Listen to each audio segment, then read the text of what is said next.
Hi, welcome back. In this video, you're going to learn about how to write expressions with rational exponents as radical expressions and vice versa. So let's learn first about radical expression. So radical expression is written in this form, and that is what we call the radical sign. This is the radicand, and that is the index. That index can be 2, 3, 4, 5. So we can read this as the nth root of a. So I have here an example. This is the square root of 4. The index is 2. But usually, if it is square root, we remove this one. So if there is no index, understood that is square root. So finding the square root means you are going to find for the number that if you're going to raise to 2, the answer is 4. So of course, 2 times 2, that is 4. So it means 2 raised to 4. So the answer is 2. Okay, what is that number raised to 2? That the answer is 4. So that is 2. Here, the cube root of 8 means what is that number raised to 3? The answer is 8. And that is equal to 2 also. Why? Because 2 times 2 times 2, that is 8. So 2 raised to 3, that is equal to 8. Fourth root of 81. So what is that number raised to 4? The answer is 81. So the number is 3. And therefore, the fourth root of 81 is 3. So the index here is 4, which means that's the power of 3. 3 raised to 4. Now, so I have here expressions with rational exponent. 2 raised to 1 half, 3 raised to 1 half, 8 raised to 1/3, and x raised to 3/5. So all these exponents are fractions. Now, how are we going to simplify expressions with rational exponents? So now we're going to follow the pattern in simplifying laws of exponents for positive integers. We are going to find the formula that we can follow later, or the general form. Now, if I have 3 times 3, I know that the exponent of 3 is 1, right? Which means that is 3 squared. And that is equal to 9. And if you're going to get the square root of 9, the answer is equal to 3, which is this one, okay? Or the base. Same thing, if I have 3 times 3 times 3, I multiply it 3 times, which means 3 cubed, and that is 27. And then if I'm going to get the cube root of 27, the answer is 3, which is again this one, or the base. So we're going to do the same thing with the exponent of a fraction. So 3 raised to 1 half times 3 raised to 1 half. Simply, we are going to add the exponent also. Just like what we did here.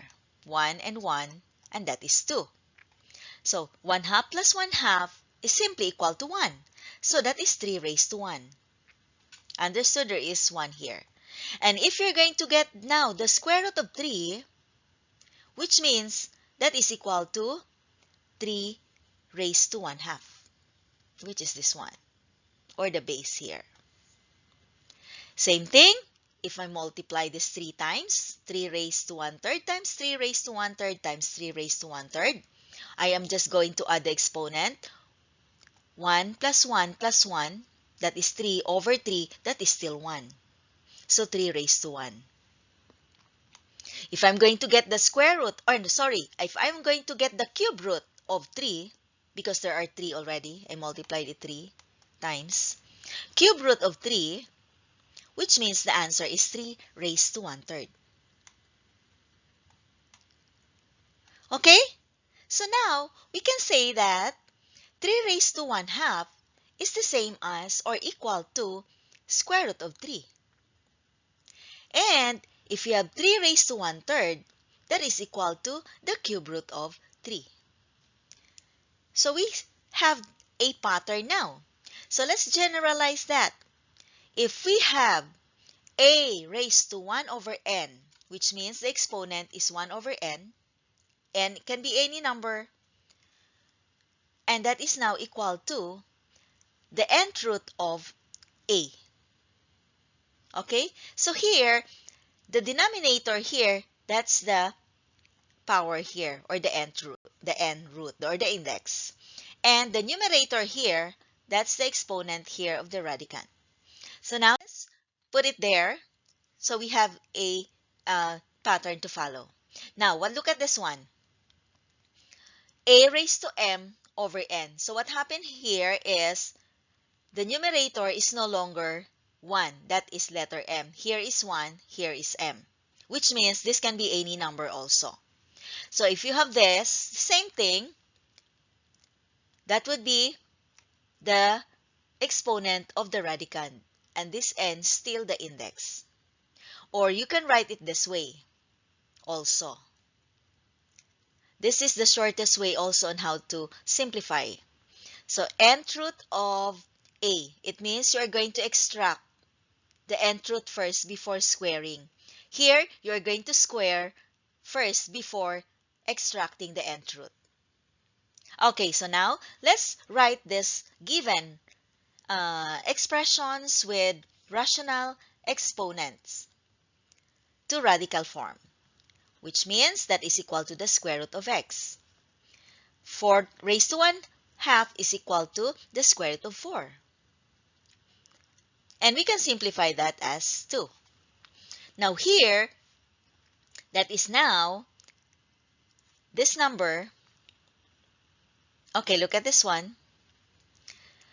Of course, this is the radicand, the base. Should be inside the radical sign.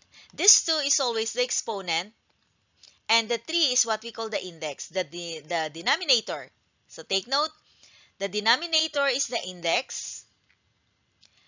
The numerator is the exponent. Okay? Sorry about that. So that is the index. Now, here, if we are going to simplify that, it means that is equal to 4. Why? Because this is just the cube root of 8. What is the cube root of 8? That is 2. Then we have exponent outside. It means raised to 2, that is equal to 4. Now, if I have 27 raised to the 2/3, so I'm going to write the base now as the radicand. And then this one should be the exponent here outside, or you can put also here. And this one is the index. Okay, that's the index and that's the exponent. So which one? Either you're going to put it inside here, or you can put it outside. Now, if you're going to simplify that, which means that the cube root of 27 is 3, and then we have exponent 2 outside, so that is squared. So 3 squared, that is equal to 9. So now here, look at this one.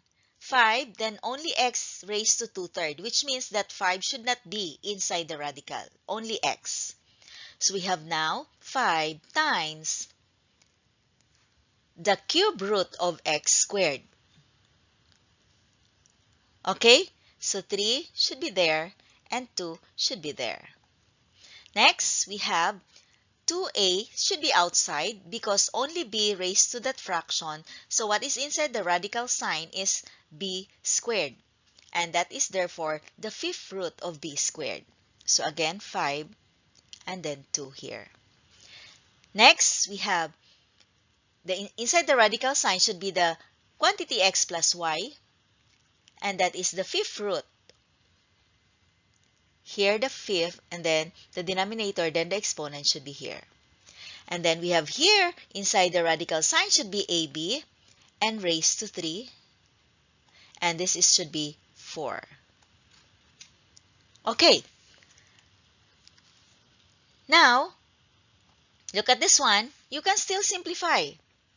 Since here, by applying the laws of exponent, means we can distribute this to a and to b. So that is now the 4th root of a cubed times b cubed. Now I have here 5x squared y cubed raised to 2/3. It means all of this should be inside the radical sign. And that is 3, and that's where 2 is. So 2 is there, 3 is here.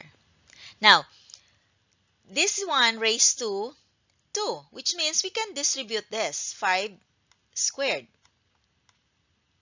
And this one multiply that, that's 4. This one multiply that, that's 6, applying the laws of exponent. Which means we can rewrite this now as 25, 5 times 5, x to the 4th and y to the 6th power. Now, we cannot simplify 25 because the cube root of 25, it's not a perfect cube. But for x to the 4th power, we can rewrite that.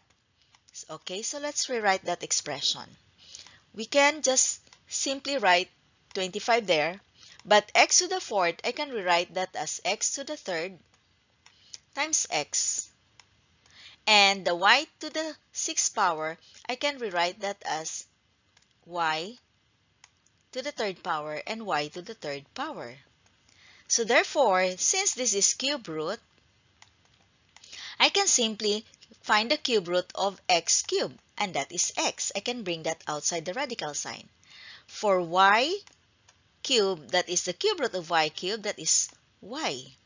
Another one, the cube root of another y cubed, that is y, so that means I have y squared. And now, inside the radical sign is 25. Oh, and the remaining x. So that is the cube root. That's the final answer, the simplest form. Now, what are we going to do next is to write this radical expression to rational exponents. So, number 1, square root of b means b raised to 1/2. Square root of 7 means 7 raised to 1/2. And here, that is 125 raised to 1/3. The exponent here, understood there is 1, should be in the numerator, and the index here should be the denominator. Here, we have xy raised to 1/4. So 4 again here. Exponent here, understood there is 1, so that's there. Okay, what about this one? The cube root of b means b raised to 1/3. And 7, square root of 7 cube, which means that that is 7 raised to 3/2. Why? Because this 3 here should be the numerator. Understood there is 2 as the index, and that's the denominator. So here we have 15a raised to 3/5, and we have here xy raised to 3/4. So that's how you're going to write expressions with rational exponents to radical expressions or vice versa. Thank you for watching. See you on the next one. Bye.